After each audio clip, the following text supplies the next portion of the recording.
আসসালামু আলাইকুম। সজীব ক্রিয়েটিভ স্টুডিওর পক্ষ থেকে সবাইকে স্বাগতম। আজকে আমার আলোচনার মূল বিষয়বস্তু হচ্ছে ক্রিসমাস সেলিব্রেশন প্রসঙ্গ নিয়ে।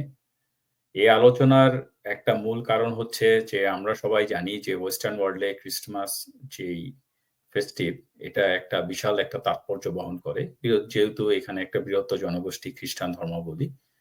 বাট দ্যা প্রবলেম হচ্ছে যে আমাদের যারা বাংলা ভাষাভাষী রয়েছেন বা বাংলাদেশী রয়েছেন তাদের অনেকেরই যারা ইমিগ্রেন্ট হিসেবে বসবাস করছে, তাদের অনেকের মধ্যে একটা সংশয় কাজ করে। অনেকেই চিন্তা করেন যে এই যে ক্রিসমাস সেলিব্রেশনটা, এটা তাদের জন্য সেলিব্রেট করাটা কি সত্যিকারে ভালো হবে কিনা? বা আমার অনেকেই মনে করেন যেহেতু ও এখানে বৃহত্তর জনগোষ্ঠীর সাথে বসবাস করছে, সেহেতু তাদের সাথে ইন্টিগ্রেট করাটাই এখানে অনেকটা বেটার মনে হবে। সো এই নিয়ে অনেক মতানৈক্য রয়েছে, অনেক দ্বিধাদ্বন্দ্ব রয়েছে। তো আজকে আমার এই আলোচনাটার মূল বিষয়বস্তু হচ্ছে এই ক্রিসমাস সেলিব্রেশনটা কিভাবে আমরা সেলিব্রেট করতে পারি অ্যাজ এ বাংলাদেশী ইমিগ্রেন্ট হিসেবে এবং সেটা কিভাবে আমাদের ইন্টিগ্রেশন করতে পারি, সেই প্রসঙ্গেই আজকে আমার আলোচনা পর্ব। সো মূল আলোচনা প্রসঙ্গে যাওয়ার আগে আমি একটা ছোট্ট ডিসক্লেমার দিয়ে নিই। এটা হচ্ছে একটা ছোট আ একটা আপনি বলতে পারেন পার্সপেক্টিভ আলোচনা। এবং আপনারা যদি আমার আলোচনাটা পছন্দ হয় অবশ্যই যাতে বেশি, বেশি করে শেয়ার করবেন এবং আমার এই চ্যানেলটা সাবস্ক্রাইব করবেন। আপনাদের এই সহযোগিতার মাধ্যমে আমি নতুন, নতুন টপিকস নিয়ে নতুন কিছু বিষয় নিয়ে আপনাদের মাঝে হাজির হতে পারব। তাহলে এখন আমরা মূল আলোচনায় যদি আমরা আ আলোচনার প্রসঙ্গে যদি আমরা এটাকে টোটাল আলোচনা করতে যাই, তাহলে আমাদের এই ক্রিসমাস সেলিব্রেশনটা কিভাবে আমরা সেলিব্রেশন করতে দেখতে যাচ্ছি। মূলত এখানে আমরা যদি সেলিব্রেশন করি, এখানে অনেকভাবে সেলিব্রেশন হয় এবং দীর্ঘদিন মাসব্যাপী ধরে এখানে সেলিব্রেশনটা চলে। একটা হচ্ছে বিভিন্ন ধরনের লাঞ্চ ফেস্টিভ হয়, ডিনার ফেস্টিভ হয় এবং এর সাথে গিফট এক্সচেঞ্জ হয়। আপনার অফিসে যেমন ক্রিসমাস ডেকোরেশন হয়, ক্রিসমাস ট্রি ডেকোরেশন করে এবং অনেকে নিজের বাসার মধ্যে ক্রিসমাস ট্রি ডেকোরেশন করে, অ্যাডাল্ট পার্টি হয়। সো এই বিভিন্ন আয়োজনের মাধ্যমে এখানে ওয়েস্টার্ন ওয়ার্ল্ডে সাধারণত ক্রিসমাস ফেস্টিভ্যালটাকে তারা নিজেদের মধ্যে করে থাকে। এছাড়া রয়েছে তাদের চার্চের মধ্যে ধরেন আলোচনা রয়েছে, চার্চের মধ্যে প্রে রয়েছে। এগুলো তো আছেই ধর্মীয় দৃষ্টিকোণ থেকে। বাট আমরা যদি নরমাল ভাবে সামাজিক যে সোশ্যাল ইভেন্ট গুলো দেখি, তাহলে মূলত এই কালচারাল যে ইভেন্ট গুলো আছে, সেটা হচ্ছে ধরেন বিভিন্ন ডিনার পার্টি, বিভিন্ন অ্যাডাল্ট পার্টি, তারপরে এর সাথে রয়েছে বিভিন্ন ডেকোরেশন করা। এর মাধ্যমে তারা এই ফেস্টিভ সিজনটাকে একটাকে আনন্দময় করে তোলে।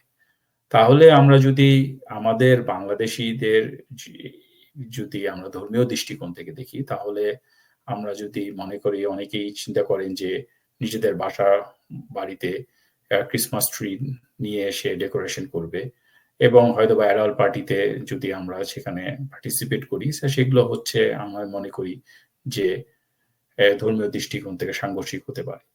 বাট আপনি যদি ধরেন আপনাদের কলিগদের মধ্যে বা আপনার বন্ধু-বান্ধবের মধ্যে গিফট এক্সচেঞ্জ করে, সেটা আপনি করতেই পারেন। এছাড়া আমরা যদি অন্য কোনভাবে আমরা আ এ সে এই ফেস্টিভ সিজন নিয়ে আমরা নিজেদেরকে পার্টিসিপেট করতে পারি।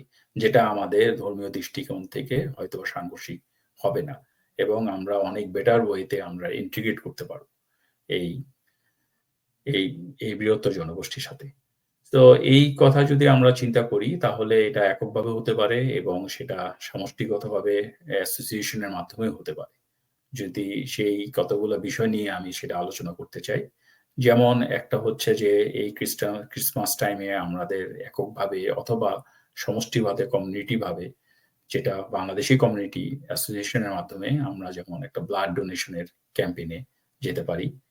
নাম্বার 2 হচ্ছে যেমন বিভিন্ন ধরনের ভলান্টিয়ার ওয়ার্ক যেমন সেটা হতে পারে হয়তোবা ফুড ব্যাংকে হতে পারে, অথবা হতে পারে কোনো অ স্কুলে হতে পারে বা যারা ধরেন আ আ বড়রা হয়ে গেছে মানে স্কুলের বড় ছেলেমেয়েরা হয়েছে তারা ইউনিভার্সিটিতে বিভিন্ন ইভেন্টে বিভিন্ন ফান্ড রাইজিং এর ব্যাপারে তারা যেমন সহযোগিতা করতে পারে এবং সেই সাথে রয়েছে যেমন অনেকের এই স্কুলে বা ডে কেয়ারে সেখানে ফান্ড-রাইজিং করতে পারে বা ভলান্টিয়ার বিভিন্ন ইভেন্টে যোগদান দিতে পারে।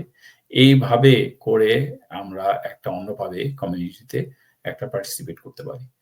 এবং এর ফলে যেটা হবে যে এই যে আমাদের এই ছোট, ছোট কাজের মাধ্যমে যেমন ব্লাড ডোনেশন এর মাধ্যমে হতে পারে, আপনার ভলান্টিয়ার হতে পারে, সেটা ফুড ব্যাংকে হতে পারে অথবা কোনো স্কুল বা চাইল্ড কেয়ারে বিভিন্ন ইভেন্টে ভলান্টিয়ার হতে পারে বা ফান্ড রাইজিং এর মাধ্যমে সেখানে সহায়তা করতে পারে। এর ফলে যে অ্যাজ এ কমিউনিটি হিসাবে অথবা অ্যাজ এ ব্যক্তি হিসাবে আপনার যে এখানে বৃহত্তর জনগোষ্ঠীর সাথে যে ইন্টিগ্রেশনটা সেটাকে আপনি ধর্মীয় সাংঘর্ষিক না হয়েও আপনি সেখানে ইন্টিগ্রেশন করতে পারেন। এর ফলে যেটা হবে, এর ফলে যে পার্টিসিপেশন এর মাধ্যমে এটা আপনি বুঝাতে পারবেন যে আপনার অ্যাজ এ মাইনরিটি কমিউনিটি হিসাবেও আপনার সেই রেসপেক্টটা রয়েছে যে তাদের কালচারের প্রতি, তাদের রিলিজিয়নের প্রতি এবং আপনি আপনার নিজের সৌন্দর্যটাকে তুলে ধরতে পারবেন। আপনি সেখান থেকে ধরেন বিভিন্ন ধরনের অ্যাডাল্ট পার্টি থেকে আপনি নিজেকে বিরত রাখতে পারতেছেন বা আপনার ক্রিসমাস ডেকোরেশনটা আপনার ঘরে হয়তোবা নিয়ে আসতেছেন না, যেটা আপনার যেই এই ধর্মীয় জ্ঞানের যে দৃষ্টিকোণটা সেখানে আপনি অন দ্য আদার হ্যান্ড এ আপনি রিটেইন করতে পারতেছেন। সো এটা একটা পার্সপেক্টিভ আলোচনা আমি আগেই বলেছি। আপনার হয়তোবা নতুন আইডিয়া থাকতে পারে। আপনার হয়তোবা অন্য আইডিয়া যদি থাকে তাহলে অবশ্যই আমাদের কমেন্ট সেকশনে আপনার আইডিয়া তুলে ধরতে পারেন। এবং এর মাধ্যমে আপনাদের নতুন আইডিয়ার মাধ্যমে আমি নতুন, নতুন ভাবে তথ্য নিয়ে আবার নতুন করে বেটার পডকাস্ট নিয়ে এবং বেটার আলোচনা নিয়ে আপনাদের মাঝে ফিরে আসতে পারি। আমার আলোচনাটা যদি আপনাদের পছন্দ হয় অবশ্যই শেয়ার করবেন এবং এই আলোচনার শেয়ারের মাধ্যমে আমি আপনাদের এই সহযোগিতার মাধ্যমে, এই শেয়ারের মাধ্যমে আমার সাহস যোগাবে এবং এর ফলে আমি আরো নতুন তথ্য নিয়ে, নতুন ভিডিও নিয়ে আপনাদের মাঝে হাজির হতে পারব।